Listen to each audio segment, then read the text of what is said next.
We're going to do book review 201. These are a boxed pair of books titled The World's Art, Denis and Vries by Collins Publisher. These books are cheap. In fact, in England, big supermarkets have book areas where you can get a book for nothing. You give a charity 50p or whatever. So I bought this for 50p in England at a supermarket. On the way out, they have these charity bookstores where books are, as I say, recycled. The online value of these is £10 to £15 or less. So they're not.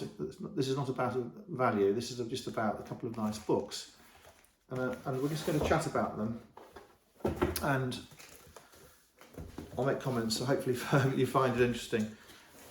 I've noticed in the past when I've done book reviews of books titled The World's Art or Great Art or Famous Art, being European, the books in Europe are totally focused on, I'm going to say, Louvre style art. So there'll be the Mona Lisa, there'll be the Foreign Angeliques, there'll be the Klimt stuff, a couple of Picassos, all the stuff we all know about. And then in the corners you have the mentions of some Chinese art, Mexican art, North American art, something from Peru, something from wherever, Australia. So the books are tailored to their own markets, and I have had a very, very quick look, and it does seem in these books there's a lot of stuff about art outside Europe, so I'm quite interested to have a look. They're also, from memory, garbled. They're not in sections, it's all mixed up, and so when I go through it, it's going to be rather sort of random. Okay, we'll look at the books. Well, Volume 1, Old Stone Age to Gothic. Volume 2, Renaissance to Modern Art, Oriental and Primitive Art. So you can see already they're struggling to classify and sort the art. Okay, beautiful book, fantastic quality. So we have the Stone Age art.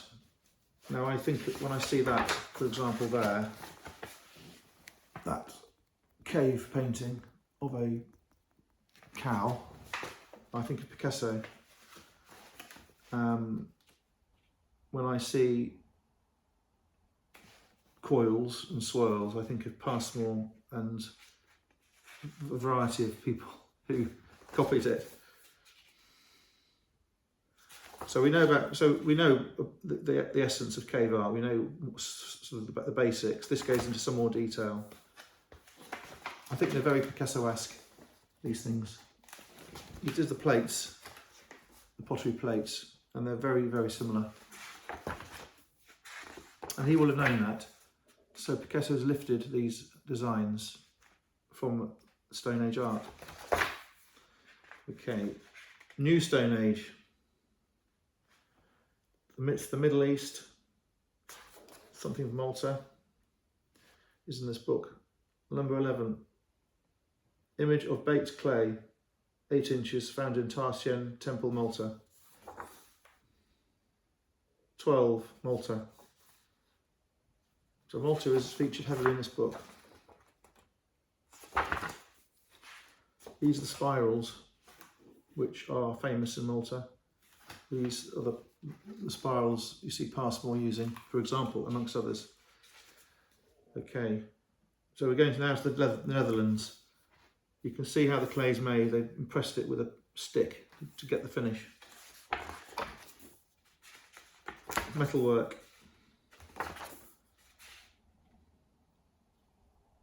Norway. That is English, I think. 20. Solid gold belt from Sutton Hoo, England. It's not English as in origin, but it was found in England. This stuff here, this is from Sutton Hoo. This is Clossonne. This is a Viking Clossonne from 650 AD. Solid gold. It's as good as the Tutankhamun stuff. I think it probably was not made in England, but it could have been. And it's as good. It's as beautiful. Fantastic artwork. So Malta's been mentioned, England's been mentioned. That's good. Egypt. Well, the pyramids, we know about the pyramids. and the Egyptian art is stunning.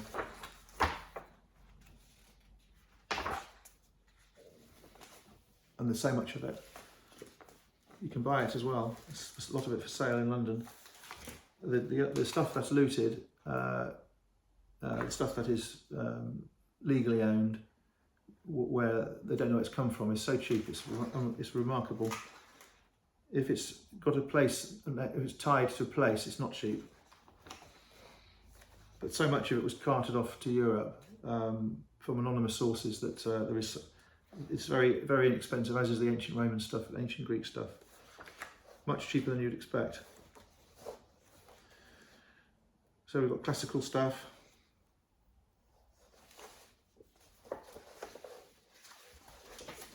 Architecture.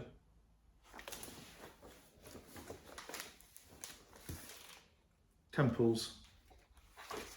There's classical Roman temples in North Africa, Syria, England, France, Sicily, Italy obviously.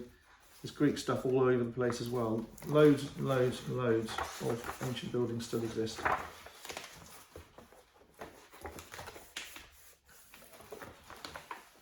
This is what I would call burnished pottery. It's shiny. Again, you can buy this stuff.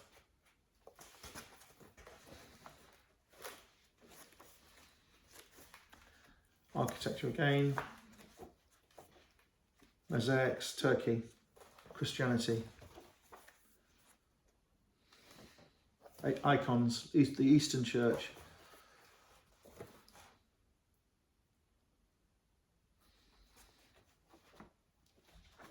And you have Islam with all of their stuff. Beautiful pottery, lusterware pottery, tea drinking stuff, chased metalware, marble.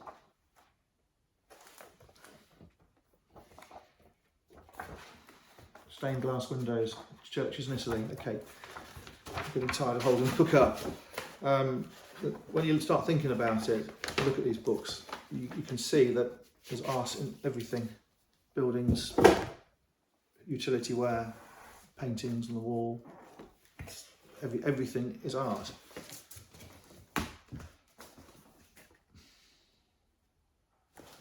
So we're going to the conventional side. This is all the European stuff, Middle Ages and later, with all the characters you'd expect to see.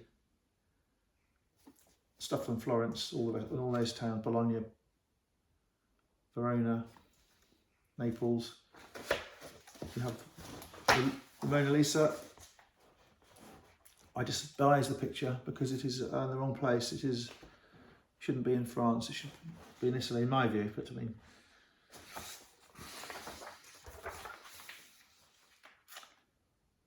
people like it because it's famous. They don't like it particularly because it's a good picture. I don't think, anyway.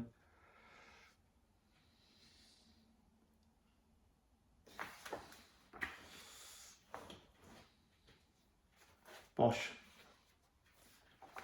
And there's page after page of things that we've seen elsewhere. That's a Mr. Habsburg, 47.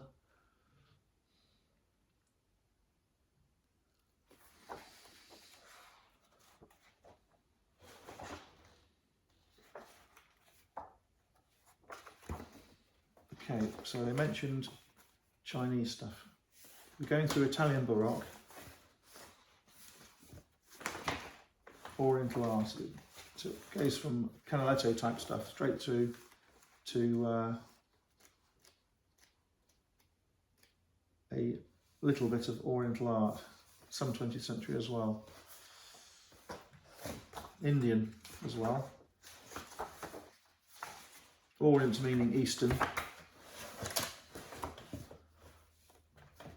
And Chinese and Japanese. So there's really not a lot of the Chinese stuff in this book. It's too much Italian stuff for certain. It's always the same. Far too much Italian stuff. A little bit of English stuff. Some modern stuff. Sculpture.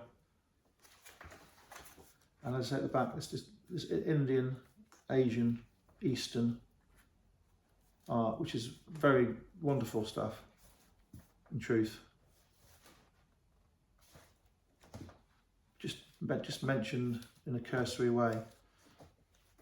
And South American art, again with burnished pottery, rather like the ancient Greek stuff. Well, we've had a look. It's hard to make sense of it because it's so much stuff. But these books are lovely things to have. They're so cheap, as I said, to get. So cheap. They were mass produced, so they're cheap for a reason. And the internet, of course, has made them semi-redundant. But I think that they're worth hanging on to. Okay, thank you.